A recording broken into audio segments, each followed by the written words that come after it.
While certain historical figures get recognition and praise for their achievements, there are always those who often either go underappreciated or have their legacy left in tatters due to the way certain sources have painted a rather poor picture of them, leaving modern historians to revise their rule more accurately. This list does not contain the likes of Augustus, Trajan, Diocletian, or Constantine, rather those emperors either previously seen as negative or have their reign slip under the radar of those enthusiastic of history. These are the 10 most underrated emperors of Rome. Oh, and no Byzantines are on this list. By the way, consider subscribing. Number 10, Claudius II. A superb military commander, Claudius II, also known as Claudius Gothicus, spent his rather short reign defending the empire against barbarian invasions. Claudius defeated the Alemanni in the Alps in what was known as the Battle of Lake Banacus. Claudius also regained control of Hispania from the Gallic Empire, a seceding state of the Roman Empire during the crisis of the 3rd century, though they weren't really Gallic per se. The most famous achievement by Claudius, however, was the one which earned him the epitaph of Gothicus. Claudius defeated an invading Gothic army in the Battle of Nisus, where the Gothic losses were catastrophic whereas Roman losses were rather light. It should be noted, however, due to inconsistencies in sources, Claudius may not have been the one to actually defeat the Goths in the Battle of Nisus, but another emperor. One you will definitely see on this list later. Number 9, Constantius I. Another emperor with a distinguished military career, something that will become a common trend with this list, Constantius I is recognized as a very competent emperor. However, he remains a relatively obscure figure, largely due to being in the shadow of his much more famous son, a certain Constantine the Great. Elevated to the imperial office, Constantius' first task was to put down a rebellion active in Britain and Gaul started by a certain Carausius, which he did fantastically, also defeating the Franks in battle in the same campaign, which led to him being hailed by the Britons as Reditor Lucius Aeternae, meaning the restorer of eternal light. After that, Constantius spent most of his time defending his part of the empire in the Tetrarchic system, defeating the Alemanni and the Franks once again in battle. He would eventually be promoted from Caesar to full Augustus after the abdications of Diocletian and Maximian, but his reign as Augustus wouldn't last long, dying of a fever a year after being named as such. Number 8, Valentinian I. In truth, he is actually known as Valentinian the Great. However, this is more spoken in the sense of the elder statesman and not actually in the sense that he was a great ruler. Valentinian I was, however, an excellent Roman emperor. Ascending to the imperial throne after the unexpected death of Jovian, Valentinian made the choice of dividing the empire between East and West, with himself getting the West. And as Western Roman Emperor, he focused mostly in military campaigns against the barbarian tribes, defending the empire successfully against the Alemanni, the Quadi, and the Sarmatians. He was actually the last emperor to conduct campaigns beyond the Rhine and the Danube, even building fortresses in enemy territory. Number 7, Majorian. At a time the Western Roman Empire had been mostly reduced to Italy, Majorian came into the imperial throne with the ambition to get it all back. After defeating the Vandals in Italy, Majorian embarked on several campaigns throughout the lands once formerly held by the Western Roman Empire.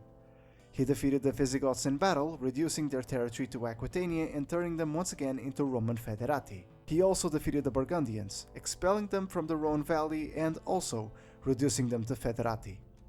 He also defeated the Suebi and recovered Lusitania, reducing the Suebi-controlled lands to just Galicia. Unfortunately, his downfall came after failing to even begin his campaign to reconquer North Africa from the Vandals.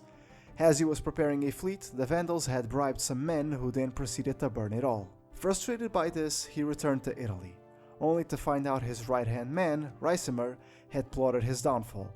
As he disbanded his mercenaries who protected him, Majorian was seized by Ricimer, who proceeded to torture and kill his former comrade. Number 6, Aurelian. If I was making up this list, say, 15 years ago, then Aurelian would likely have been number 1. However, due to his recent rise in popularity, mostly stemming from the Empire Divided DLC from Total War Rome 2, he is not quite as overlooked as he used to be. Of course, Aurelian is the Restitutor Orbis, the restorer of the world, reuniting the Roman Empire after conquering the seceding Palmyrene and Gallic empires. All the while, he defeated several invaders in battle, including the Alemanni, the Goths, the Vandals, the Jathungi, the Sarmatians, and the Carpi. Aurelian also built the Aurelian walls that would protect Rome. Of course, nowadays Aurelian is far more famous than what he used to be, and many recognize him as one of Rome's greatest emperors. But he is still not in the same level of recognition the likes of Augustus, Trajan, Diocletian, or Marcus Aurelius are, likely due to his rather short reign, which, in truth, actually makes everything he achieved even more impressive, as he did all of this in just 5 years. It's often my own assumption that had Aurelian ruled for a longer period, he would have had far more recognition for what he achieved. Number 5. Maxentius. Having been the loser of a power struggle against a certain Constantine, Maxentius has often been painted as an incompetent tyrant. However, more recently, we see Maxentius as all along largely been the victim of character assassination. Of course, one should keep in mind, Maxentius rose to the imperial throne in unlegitimate ways. Coming into power during the period of the Tetrarchy, Maxentius rose to control Italy without the sitting emperor's approval. Surrounded by enemies who sought to destroy him, Maxentius twice bested Roman emperors in campaign, first the newly crowned Severus II, and then one of the Augusti, Gallienus. His father Maximian, in a bid to get back into power, also tried to overthrow him, but failed. Maxentius was the last Roman emperor to reside in Rome, and as we've come to find out recently, many of the buildings in the city that have often been attributed to Constantine were actually built by him. Of course, this is due to the fact that Maxentius did eventually lose in the Tetrarchic power struggle against Constantine himself. Then again, everyone did. I should note, the inclusion of Maxentius can be questioned, as none of the sitting emperors, with the sole exception of Maximinus, recognized his reign. Number 4. Tiberius, an emperor who suffered from character assassination from the senatorial class. Tiberius has, for a long time, been painted as a tyrant who had people executed left and right under the pretense of treason. However, throughout the entirety of Tiberius's reign, not more than 52 people were accused of treason, and almost half of them were not convicted for it. In other words, not only is the supposed abuse of power by Tiberius a massive exaggeration, but the courts of justice acted independently.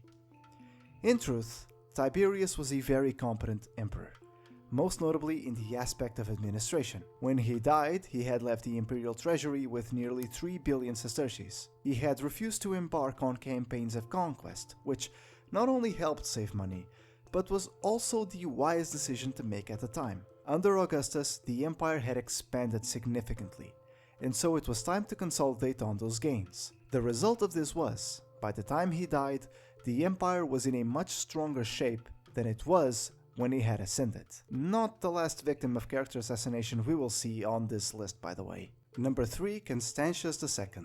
Like grandfather, like grandson. Constantius II, much like Constantius I, is a historical figure residing in the shadow of Constantine, his father. Constantius was one of the 4 successors to Constantine, as the empire was divided between him, his 2 brothers, Constantine II and Constans, and his cousin Dalmatius. And it's pretty much undeniable, Constantius was definitely the better one out of all successors. Despite living through a tumultuous reign with wars against the Sassanids, barbarian invasions, and plenty of civil wars, Constantius managed to die in power, in an era where his hold on it was challenged constantly, be it with his family, be it with generals like Maxentius, or outside forces like Shapur II. Constantius proved to be more than a capable general. Admittedly, Constantius was not exactly a nice man. He had plenty of people executed, including his own family, and there is no broad historical consensus about the man. Some write he was a vain man easy to manipulate. Others say he was a tyrant. It is notable, however, in a time where loyalties could shift, Constantius appeared to inspire it in a way his brothers could not. Furthermore, most contemporaries have held him in high regard. Number 2. Domitian. Another victim of character assassination, Domitian has long been regarded as a tyrant by his senatorial opposition. However, Domitian only began to intensify his senatorial purge after uncovering a conspiracy against him. I say purge very loosely here because only some 20 senators were executed throughout his reign. For comparison, Kind old Uncle Claudius purged more senators and far, far more equestrians. Modern historiography has a different assessment from that of ancient sources. Domitian has been described as a ruthless but efficient autocrat. His economic program brought the Roman currency to a standard it was never again able to achieve. His foreign policy was realistic and based on negotiating peace, though he still created a series of forts between the Rhine and Danube rivers called the Limes Germanicus. He is obviously not perfect. It's true he somewhat restricted freedom of speech, though these restrictions also included punishment for libel, and sought to control public and private morals. Ironically, despite this, he refrained from persecuting religious minorities, including Jews and Christians. Domitian, for all his faults, proved to be an efficient ruler whose administration provided the foundation for the golden age of imperial Rome of the Nerva Antonine dynasty. Number 1. Gallienus. With the capture of his father Valerian at the hands of the Sassanids, the Roman Empire was thrown into disarray. Left alone to fend off outsider threats, Gallienus had to deal with several incursions, including Alemanni, Goths, Franks, and others. But his rule had been shaken so badly due to his father's capture, several revolts erupted throughout the empire, most notably the formation of the Gallic Empire in the west. Realizing standard 5,000-man strong legions wouldn't be able to fend off invasions, Gallienus reformed the army into having cavalry units, a mobile force that could arrive more quickly to deal with any outsider threats. There were also many potential usurpers Gallienus had to deal with throughout his reign. Gallienus is a historical figure not treated favorably by ancient historians. However, some descriptions of him being a lazy lover of luxury simply aren't true, as he had to constantly march leading armies back and forth. He is the emperor that led the empire during the worst period of the crisis of the 3rd century. And despite all challenges to his reign, all the invasions, all the conflicts, he still ruled for 15 years. And that's the list. Hope you enjoyed the video, leave a like, comment, and if you aren't subscribed, please do. I'd really appreciate it. There's also a link to my Patreon in the description if you wish to support me there. This was Spectrum, and I'll see you around.